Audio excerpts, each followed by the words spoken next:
Hello and welcome back to my channel. This is Pragya and as you can see this is part 2 and last वाली video अगर आपने नहीं देखी है तो उसका लिंक मैं फिर आई बटन में, डिस्क्रिप्शन में और कमेंट बॉक्स में दे दूंगी। आप वहां से जाके उस वीडियो को देख लेना। एंड आज की वीडियो में मैं आपके साथ शेयर करने वाली हूँ how to make your own time table. So आज की वीडियो में मैं आपको बना करके दिखाने वाली हूँ कि टाइम टेबल आपको कैसे बनाना है। So watch till the end and if you like my video give me a thumbs up. If you are new on my channel please subscribe my channel, press the bell icon and let's get started.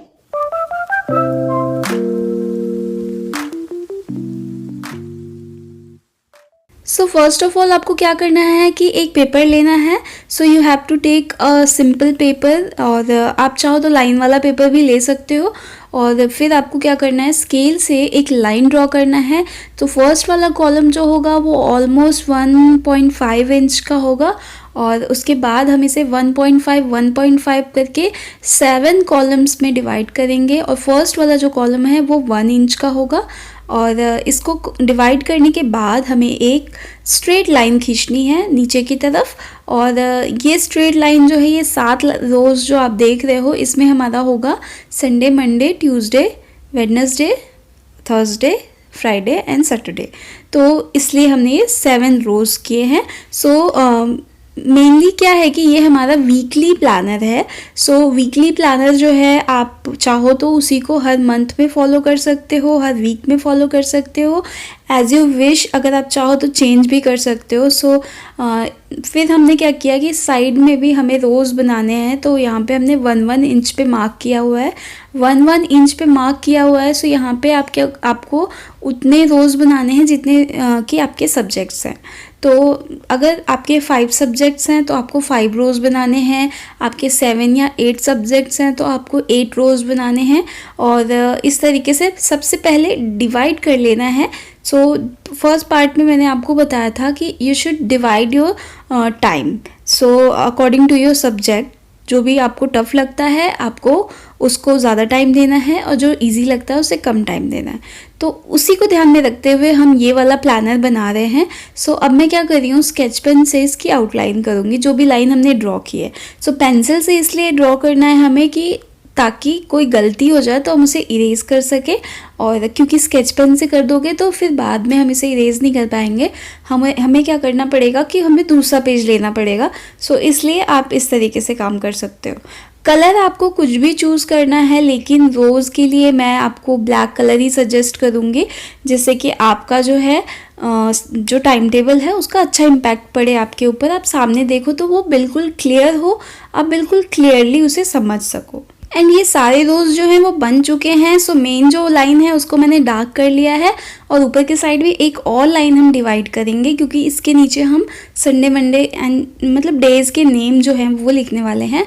और ऊपर के side में आप जो भी लिखना चाहो, आपका मंथली टाइम टेबल बना सकते हो, वीकली बना सकते हो, जैसा भी आप चाहो वो आप ऊपर के साइड लिख सकते हो। हमारा जो भी सब्जेक्ट आपको टफ़ लगता है आप उसे फर्स्ट नंबर पे लिखो, एंड फिर जो उससे ईजी लगता है आप उसे सेकेंड पे लिखो। सो जो भी आपकी प्रायोरिटीज़ होंगी आपको उनको पहले लिख लेना है, क्योंकि जो भी प्रायोरिटीज़ हैं उन्हें फर्स्ट पे इसलिए रखना है कि इन केस अगर सेकंड वाला आपसे छूट भी जाए तो कोई बात नहीं, आपका जो टफ़ वाला है वो आप कंटिन्यू कर लो, क्योंकि उसमें ज़्यादा टाइम लगना है। सो उसे आपको ज़्यादा टाइम देना पड़ेगा। फिर आपको क्या करना है कि जो भी इस तरीके से लगता है उसे आपको अलग अलग कलर से लिख लेना है, जिससे कि आप इसे इजीली रिकॉग्नाइज कर पाओ कि yes, blue for math, orange for science, green for English या पर्पल फॉर हिंदी, ऐसा करके। सो इस तरीके से आप कलर्स के थ्रू रिकॉग्नाइज कर सकते हो अपने सब्जेक्ट्स को, अपने टॉपिक्स को। अगर आप इस तरीके से अपना टाइम टेबल बनाते हो तो इजीली आप इसे देख के फॉलो कर सकते हो। फिर आपको क्या करना है कि लास्ट वाला जो सेक्शन बच रहा है ना, ये होगा आपका सेल्फ स्टडी का सेक्शन। तो सेल्फ स्टडी का सेक्शन इसलिए क्योंकि आपको लास्ट में सेल्फ स्टडी भी करनी है। सो अब हम सबसे पहले ऊपर डिवाइड करेंगे मंडे, ट्यूसडे। सो ऊपर वाले कॉलम में हम इस तरीके से Monday, Tuesday, Wednesday, Thursday, Friday, Saturday and Sunday जो है लिख लेंगे, और इसके अकॉर्डिंग आगे का प्लान हम करेंगे। तो आप ऊपर के साइड में लिख दो माई टाइम टेबल या माई शेड्यूल, जो भी आपको सही लगता है। सो फिर शुरू करते हैं मैथ से। मान लो मैथ आपके लिए टफ़ है तो आप उसके लिए थोड़ा ज़्यादा टाइम निकालो, जैसे कि मैंने यहाँ पे लिखा है मैं 4 to 5 PM का टाइम रख रही हूँ मैथ के लिए। सो आप चाहो तो इसके लिए अलग टाइम चूज़ कर सकते हो, depends on your class, your school, your coaching, तो उसके अकॉर्डिंग आपको टाइम निकालना है। ये सिर्फ एक एग्जाम्पल है, जिसके ऊपर सूट करता है वो फॉलो कर सकता है। तो इस तरीके से ब्लू कलर से हमने चैप्टर 1 and 2 लिखा, फिर हम उसके नीचे ही टाइम लिख देंगे जो टाइम हम इसे आज देने वाले हैं। फिर हम क्या करेंगे, साइंस के लिए टाइम निकालेंगे। तो साइंस के लिए भी आप सेम 1 आवर निकाल सकते हो, या आपको लगता है आप कम टाइम देना चाहते हो तो आप कम टाइम दे सकते हो। सो नीचे उसके साइड में हम लिख देंगे जो भी चैप्टर्स आप टारगेट कर रहे हो वो लिखेंगे, और उसके बाद नीचे के साइड में टाइम लिख देंगे। तो इससे क्या होगा कि आप जो भी टारगेट बनाते हो ना, वो टारगेट आपको ये रहेगा कि हाँ मुझे ये पूरा करना है, और इसे पूरा करने के बाद ही आप नेक्स्ट टारगेट पे जा पाओगे। सो इसलिए आपके ऊपर ये जो है हल्का सा प्रेशर भी रहेगा और एक्साइटमेंट भी रहेगी। नेक्स्ट क्या आता है, इंग्लिश। फिर इंग्लिश में आपने चैप्टर्स डिसाइड कर लिए कि आपको कौन कौन से चैप्टर्स पढ़ने हैं, फिर उसके भी टाइम जो है उसे भी डिसाइड कर लेना है। तो जो भी आप टाइम डिसाइड करते हो, मान लो आपने 3-4 चैप्टर यानी 2 चैप्टर आपको पढ़ने हैं, तो 2 चैप्टर्स के लिए आपने यहाँ पे हाफ एन आवर का टाइम निकाल लिया। तो हाफ एन आवर जो है इनफ होगा अगर इंग्लिश आपके लिए ईजी है। तो मोस्टली बच्चों के लिए इंग्लिश ईजी ही होती है, जो टफ सब्जेक्ट होते हैं वो साइंस और मैथ ही होते हैं मोस्टली। सो उसके बाद क्या करना है कि आपको इसे फिक्स टाइम निकाल लेना है, यानी कि आपको 2 से 2:30 बजे तक इसे पढ़ना है। तो 2 से 2:30 बजे तक इसे पढ़ना है, यानी कि दिन में तो आप इसे पहले ही पढ़ोगे, बट ज़्यादा टाइम के अकॉर्डिंग हमने पहले मैथ और साइंस को रखा है ना। आप देख सकते हैं कि मान लो सोशल स्टडीज़ या बाकी के जो सब्जेक्ट्स हैं वो आप उस दिन पढ़ नहीं पाते हो, तो आपको क्या करना है, आप नेक्स्ट डे उसे पढ़ सकते हो। और क्योंकि बहुत ज़्यादा पढ़ाई नहीं करनी है यहाँ पे, जो आपने 1 आवर का टाइम लिया हुआ है उसमें भी आपको ब्रेक लेते रहना है ना। तो उसमें ब्रेक मेंशन नहीं किया है मैंने, बट आपको उसमें 5 मिनट 10 मिनट का ब्रेक लेते रहना है। सो नेक्स्ट जो कैटेगरी है वो है स्पोर्ट्स एंड आर्ट्स की। तो मोस्टली क्या होता है कि ये जो है ये इंटरेस्ट वाले सब्जेक्ट होते हैं, तो सभी को पसंद होता है, किसी किसी की हॉबी होती है, तो आप इसे हॉबी में ले सकते हो। जो भी आप ब्रेक लेते हो आप उसमें इसे इंक्लूड कर सकते हो। इन केस अगर आपको ये इंटरेस्टिंग नहीं लगता है, आपकी हॉबी नहीं है ये इनमें से कोई सब्जेक्ट या कोई लैंग्वेज है, तो आप उसे अलग से टाइम दे सकते हो। जैसे कि मैंने यहाँ 6:30 to 7 का रखा है टाइम। फिर सेल्फ स्टडी का टाइम जो है वो हमेशा लास्ट में रखना, तो मैंने यहाँ 9 to 10 PM का टाइम रखा हुआ है सेल्फ स्टडी के लिए। सो डेली आपका जो ये टाइम है ये फिक्स होगा सेल्फ स्टडी के लिए। और आई थिंक इस टाइम पे तो सारे बच्चे फ्री होते हैं, तो आपको सोने से पहले एक बार सेल्फ स्टडी करना है, और जो भी सब्जेक्ट में आपको डाउट है आप उसे यहाँ पे ना मार्क कर लो। यानी कि ब्लू मैथ का डाउट है तो ब्लू डॉट लगा लिया, साइंस का डाउट है तो ऑरेंज डॉट लगा लिया। जिस भी सब्जेक्ट को आपको रिवाइज करना है आप उसमें डॉट लगा लो, सो दैट आप जब भी सेल्फ स्टडी करने बैठो तो आपको पता हो कि हाँ मुझे ये वाला सब्जेक्ट जो है वो टच करना है, वो देखना है। और जब वो कंप्लीट हो जाए तो आप उस पर ऐसा टिक लगा सकते हो, नहीं हो तो क्रॉस लगा सकते हो। फिर हम क्या करेंगे कि नेक्स्ट डे, यानी कि मान लो हम ट्यूसडे को देख रहे हैं, ट्यूसडे को हमें सेम वही सब्जेक्ट वही टॉपिक्स वापस पढ़ना है। कुछ क्लियर नहीं हुआ, कुछ डाउट्स है, तो हमें सेम वही चीज़ वापस रख लेनी है। मे बी आप वहाँ पे कम टाइम दे सकते हो। फर्स्ट डे आपने 1 आवर दिया था, सेकेंड डे आप हाफ आवर दे सकते हो। सो इस तरीके से आप कर सकते हो। फिर साइंस में मान लो आपने जो भी पढ़ा, आपको जो क्लियर हुआ, जो क्लियर नहीं हुआ वो भी आपने नेक्स्ट डे के लिए बचा के रख लिया। क्योंकि मोस्टली जब जो भी हम पढ़ते हैं वो 100% क्लियर नहीं होता है और टीचर हमें नेक्स्ट डे ही मिलते हैं, तो हम क्या कर सकते हैं, उसे नेक्स्ट डे के लिए पेंडिंग रख सकते हैं और नेक्स्ट डे हम उसे कंफर्म कर सकते हैं और फिर उसे कंप्लीट कर लेंगे।